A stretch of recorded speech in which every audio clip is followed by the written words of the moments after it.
चलो इसका 6वां नंबर देखो, बैंकिंग और कराधान का लास्ट क्वेश्चन है 6वां नंबर। 7वां खुद से बनाओगे, एक क्वेश्चन बस छोड़ रहा हूँ। देखो ध्यान से पढ़ो क्या बोला है। वित्तीय वर्ष 2014-15 में श्रीमती भावना की वार्षिक आय मकान किराया भत्ता को छोड़कर 6 लाख रुपए है। वह अपने सामान्य भविष्य निधि में 48,000 रुपये वार्षिक एवं जीवन बीमा निगम में 25,000 रुपये वार्षिक प्रीमियम करती है। यदि वर्ष के प्रथम 11 माह में 1,500 रुपये प्रति माह आय कर देती है तो सभी बचत पत्रों में छूट की अधिकतम सीमा 1 लाख रुपये है। देय आयकर की गणना निम्नानुसार है। देखो 2,50,000 रुपये तक कोई कर नहीं है, लेकिन 2,50,000 1 रुपये मतलब 2.5 लाख 1 रुपये से 5 लाख तक 10% कर, और 5 लाख 1 रुपये से 10 लाख तक 20% कर। समझ आया? ये क्वेश्चन जो महीना वाला है ना, 4था नंबर जैसे है 11 माह के लिए 1,600 रुपये प्रति माह आय कर देता है ना, वैसे इस पर 11 माह के लिए 1,500 रुपये दे रहा है। समझ आया? देखो वित्तीय वर्ष में 6 लाख रुपये क्या है उसकी वार्षिक आय, भविष्य निधि में 48,000 रुपये जमा किया और 25,000 रुपये का क्या किया वार्षिक जीवन बीमा प्रीमियम। सब क्वेश्चन में एक ही है, सेम पैटर्न में आ रहा है। 6वां दिया है वार्षिक आय क्या है, वार्षिक आय कितना है 6 लाख, 6 लाख रुपए। अब खर्च निकालते हैं उसका, कितना खर्च किया। सबसे पहले क्या किया, सामान्य, सब यही कर रहे हैं ना, सामान्य भविष्य निधि वाला। सामान्य भविष्य निधि कितना है 48,000 रुपये महीना की वार्षिक, हाँ 48,000 रुपये वार्षिक, और जीवन बीमा प्रीमियम, हाँ वही 6 कितना है 25,000। ये वार्षिक है कि ये भी क्या है वार्षिक। तो अब कुल निकाल लें, कुल खर्च, कुल खर्च या कुल जमा राशि वही होगा ना, जितना जमा कर रहे उतना ही खर्च कर रहे। 0 0 0 8 5 13 4 और 2 6, अरे 8 5 13 4 3 7 गलत हो गया, थोड़ा सा मिस्टेक हो गया।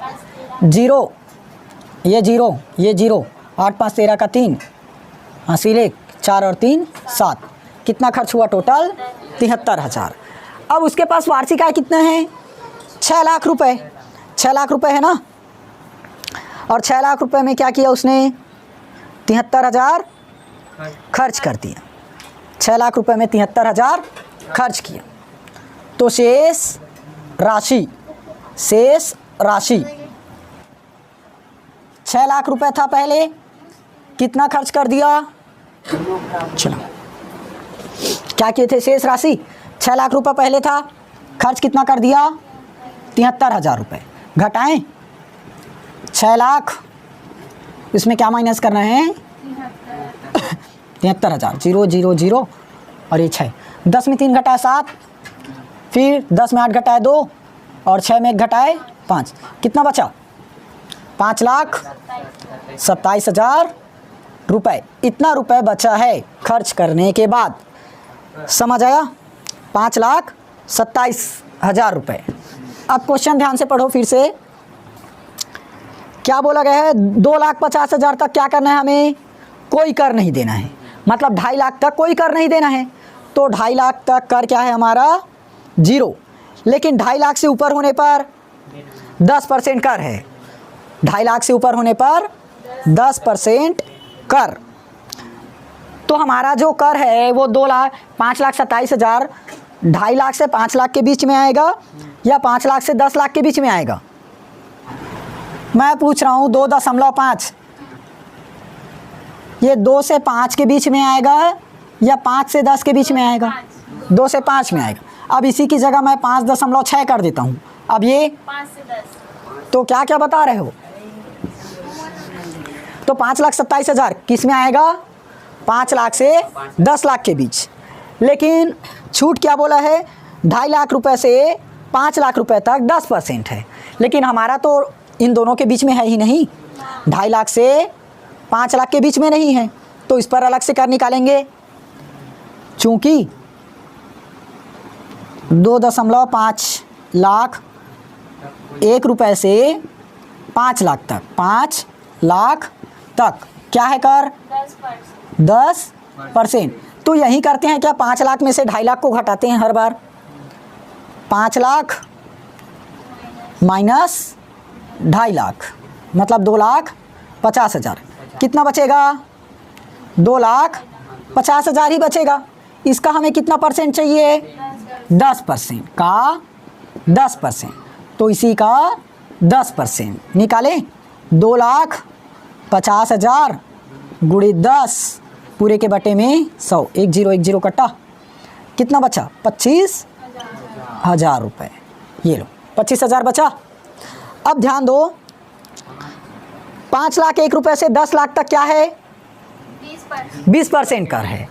5 लाख 1 रुपये से 10 लाख तक 20% कर। चूंकि 5 से 10 लाख तक कर कितना है? 20% है। अब हमारा 5,27,000 5 से 10 लाख के बीच में ही तो आएगा क्या? आएगा। और 5,27,000 है तो 5 लाख को क्या करना पड़ेगा? माइनस करना पड़ेगा, क्योंकि हमें 5 लाख तक सिर्फ कितना कर देना है? 25,000 रुपये। अब जो बचेगा उस पर हमें अलग से कर देना है। मतलब 5 से 10 लाख के बीच में क्या करना पड़ेगा? 5,27,000 माइनस क्या करना पड़ेगा? 5 लाख। करें, कितना बचेगा? 27,000। 5,27,000 में पूरा 5 लाख माइनस कर दो ना। 27,000 तो बचेगा। 27,000 रुपये। और क्या बोला है? शिक्षा उपकर है क्या? हाँ, शिक्षा उपकर का क्या है? 3%।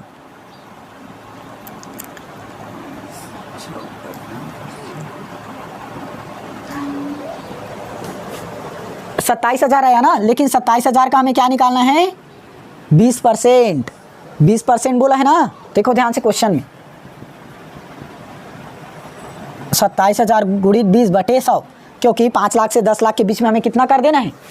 20% कर। तो निकला 27,000 रुपये हमारा जो कर ये है। तो 27,000 का क्या करना पड़ेगा? 20% कर देना पड़ेगा। तो 1010 कटा, 27 दूनी 54 और 0 कितना आया? 5,400 रुपये।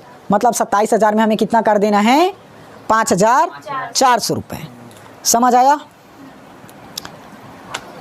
तो टोटल गिनो तो कुल कर कितना रुपए हुआ? देखो 25,000 रुपये पहले दिया था, मतलब 2.5 लाख से 5 रुपये तक, 5 लाख तक 10% कर, तो कितना कर हुआ था? 25,000 रुपये हुआ।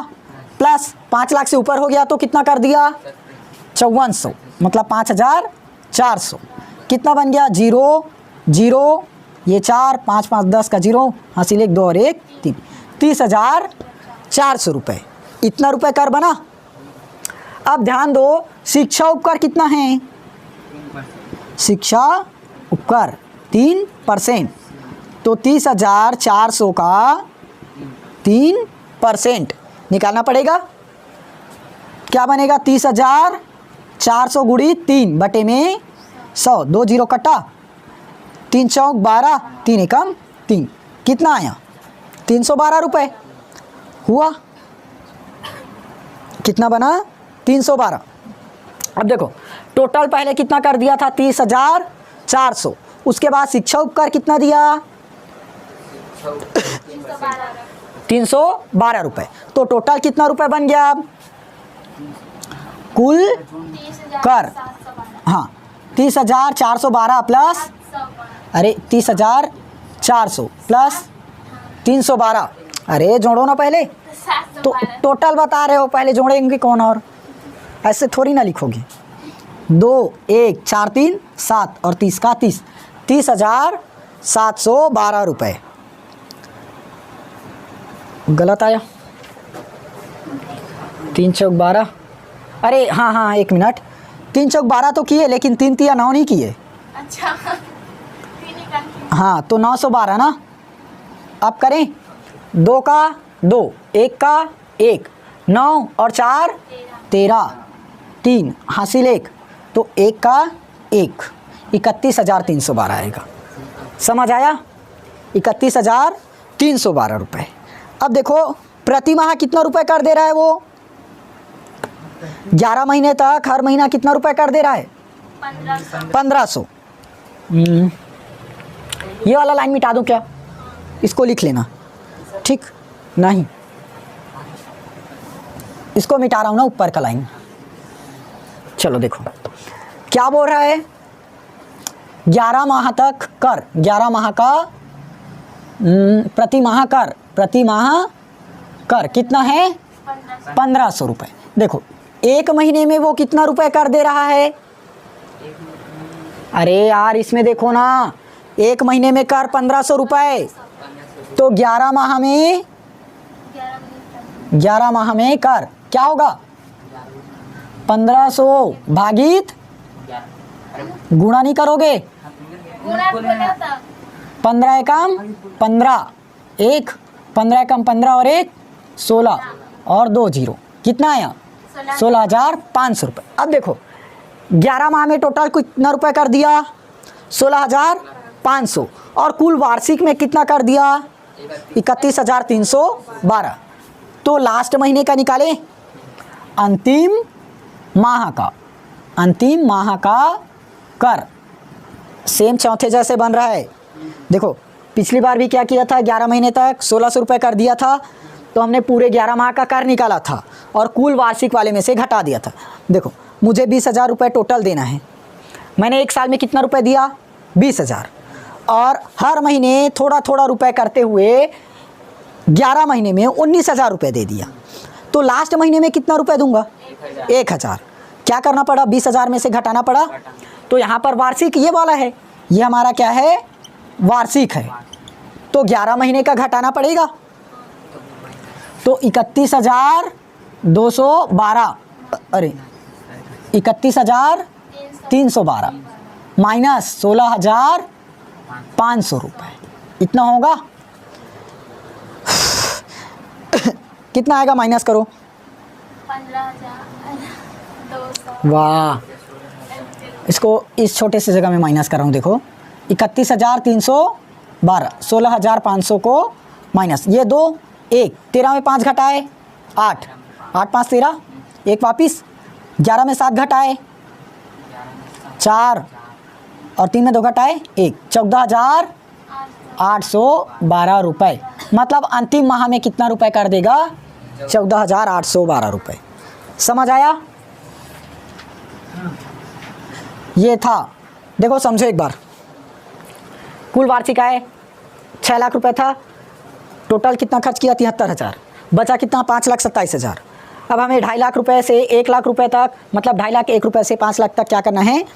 10% कर देना है। इसलिए 5 लाख रुपए में से क्या किया हमने? 2.5 लाख को माइनस किए, क्योंकि हमारा रुपया जो है 5,27,000 इसके बीच में आएगा ही नहीं, इसलिए 5 लाख में से 2.5 लाख को माइनस किए। कितना रुपये देना पड़ा? 25,000 देना पड़ा। अब 5 लाख से 10 लाख के बीच में हमारा ये पैसा आता है, तो 5 लाख को माइनस करना पड़ेगा, क्योंकि 5 लाख रुपए तक तो हमने कितना रुपये कर दिया है? 25,000। तो 5 लाख को माइनस करोगे, कितना रुपये बचा? 27,000। 27,000 का हमें कितना देना है? 20%। तो 20% 5,400 हुआ। पहले कितना रुपए दिए टोटल कर? 25,000। उसके बाद कितना रुपए दिए? 5,400। टोटल कितना बन गया? 30,400। 30,400 में हमें शिक्षा उपकर देना है, शिक्षा आयकर, तो 30,400 का 3%, 912 आया। अब कुल कर कितना हुआ? देखो 30,400 रुपये, इन दोनों को जोड़कर कितना लाए थे? 30,400 रुपये लाए थे, और उसमें और कितना रुपए कर देना पड़ा शिक्षा के लिए? 3%, मतलब 912। तो टोटल हो गया 31,312। अब हर महीने क्या कर रहा है? 1,500 रुपये कर दे रहा है। कितना महीने तक? 11 महीने तक। 11 महीने तक दिया है, तो 11 महीने में 16,500, और अंतिम टोटल कितना दिया है? एक साल में 31,312, और अंतिम माह में 16,500 को माइनस कर दो, तो 14,812 रुपये अंतिम माह में देगा। ठीक, लिखो।